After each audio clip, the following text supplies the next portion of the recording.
Matapos natin marinig ang kwento ng ating mga bisita ngayong umaga, kausapin na natin ang ating trio tagapayo.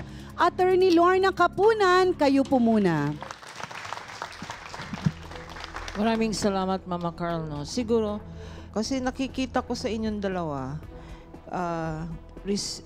Rizelda at Virgie, hindi kayo sumaya, hindi kayo masaya na may in-offer si Mama Carl na solusyon sa problema ng mami nyo. At hindi rin kayo, yung sinusumbat nyo sa nanay nyo, yung na-experience nyo, nung 9 years old kayo at 10 years old, parang hindi ata tama. Tama yung ginagawa nyo, no? Ang mami nyo second childhood na.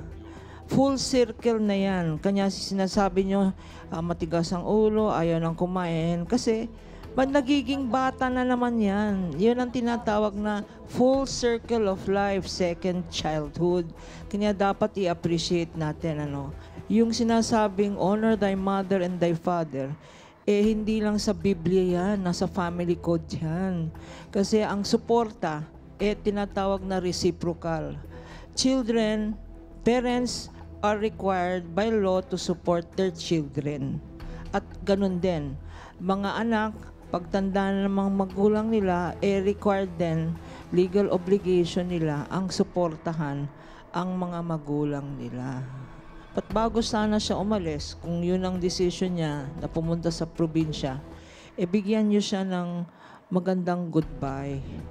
Bigyan niyo siya ng well wishes na sana pakita niyo na miski na hindi kayo nagkaintindihan, minamahal niyo pa rin siya. Ha? Maraming salamat, Mama Carl. Maraming salamat, Attorney Lorna Kapunan. Ngayon naman pakinggan natin si Dr. Camille Garcia. Thank you, Mama Carls. Magandang araw po. Ang galit ay hindi pwedeng sabihing trauma. Pero pwede nating sabihin na kaya tayo nagagalit kasi nakaranas tayo ng trauma. Kaso, Aling Rizelda at saka Virgie, kayo na rin ang nagsabi, ayaw nyo maranasan ng inyong anak ang naranasan nyo sa mga magulang nyo. So, ibig sabihin, tinapos nyo na wala na yung trauma. Tapos na siya. Hindi na siya pwedeng masabi na meron pa kayong dapat ikagalit dahil ibinabago nyo na yung buhay nyo dahil sa naranasan nyo. So bakit kayo magkakaroon pa ng galit na kinikimkim nyo ng ilang taon? Pag ganun po ang nangyayari, hindi na po ang may diferensya dito ang nanay nyo. Kayo na. Kasi kayo mismo, hindi nyo matanggap sa sarili nyo na marami kayong ginagawang mali sa magulang nyo.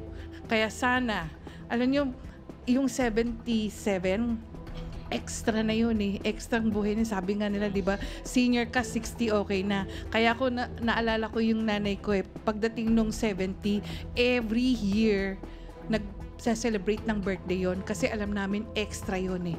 Masaya doon. Bakit? Dahil kasi ako rin, marami akong ginawang mali sa nanay ko. 3 buwan kong hindi kinausap nanay ko, pinagsisihan ko yun. Nung nanganak ako, hindi ko tinawag yung asawa ko. Tinawag ko nanay ko. Kasi alam ko yung nanay ko, yun yung magkikare sa akin eh. Yun yung talagang magbibigay sa akin ng comfort kung bakit masakit ang panganganak. Sana naintindihan niyo yun. Kasi ang hirap pag nawala ang magulang. Sa lahat dito, alam niyo, kahit na sinasabi nila na bakit hindi kami umalis dun sa bahay namin, kasi ayoko nasasabihin ng nanay ko na pinabayaan ko siya. Kaya hanggang sa kahuli-hulihan. Alam niyo, hanggang sa kahuli-hulihan. Yung kapatid ko na hindi makabalik, na nasa Amerika noon, sabi niya kahit sa telepono na lang, sabihin niyo sa mama na sabihin niyo, okay na ma, kaya na namin. Kahit ang hirap-hirap, alam niyo, pag umabot kayo sa puntong ganun, pagsisisihan niyo, pag hindi niyo nagawa yung dapat na ipakita niyo pagmamahal. Sorry po, naging emotion. Yun lang po, Mama Carls.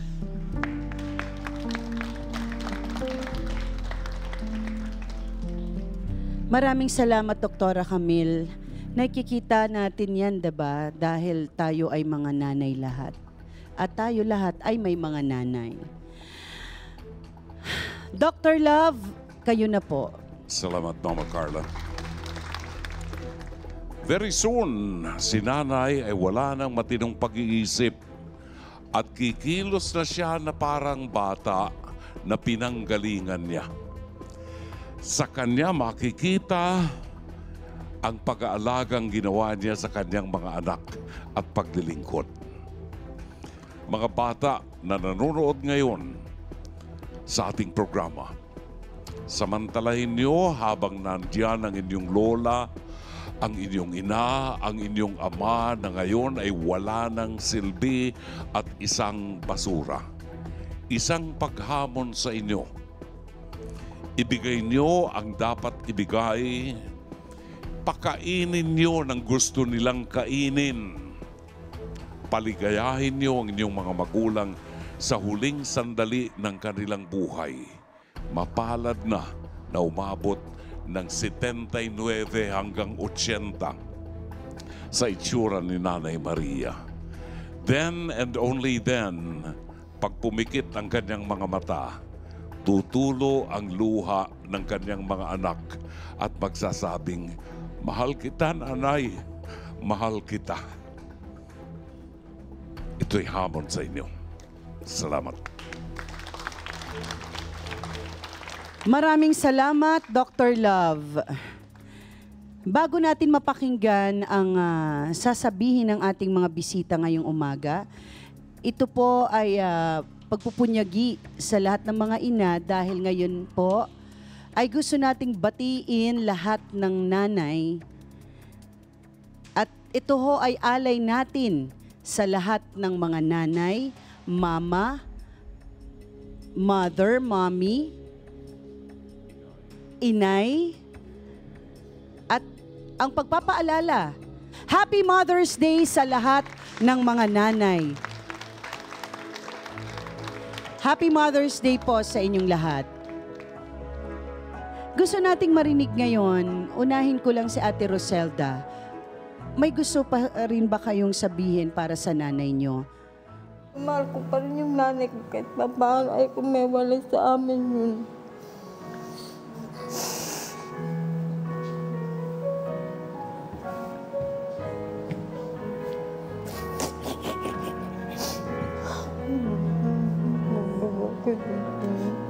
Kaano ho ang kagustuhan niya na uuwi siya ng probinsya? Nasa kay nanay na yun kapag iwanan niya kami. Hindi naman namin gusto na uwi sa malayo sa amin. Ayaw niyo hong malayo siya sa inyo, pinaalis niyo po siya sa bahay niyo. Sa galit lang po na nila na yun kumain mo. Paano kung magalit kayo ulit?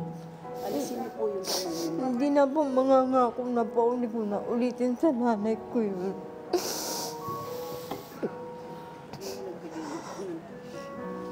Thank you, Ate Roselda.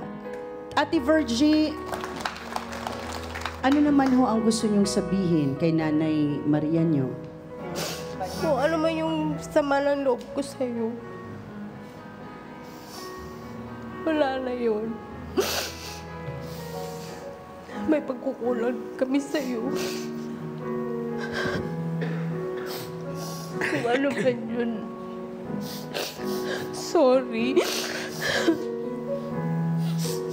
Ate Virgie, maraming salamat ho sa inyo. Nanay Maria, anong masasabi niyo sa mga mensahe ng mga anak ninyo? Ma'am, kahit matanda na ako, ma'am, ako ang manghingi ng sa mga anak ko kasi mahal ko sila, ma'am. Ako ang manghingi, ma'am. Ma'am, sorry, ma'am.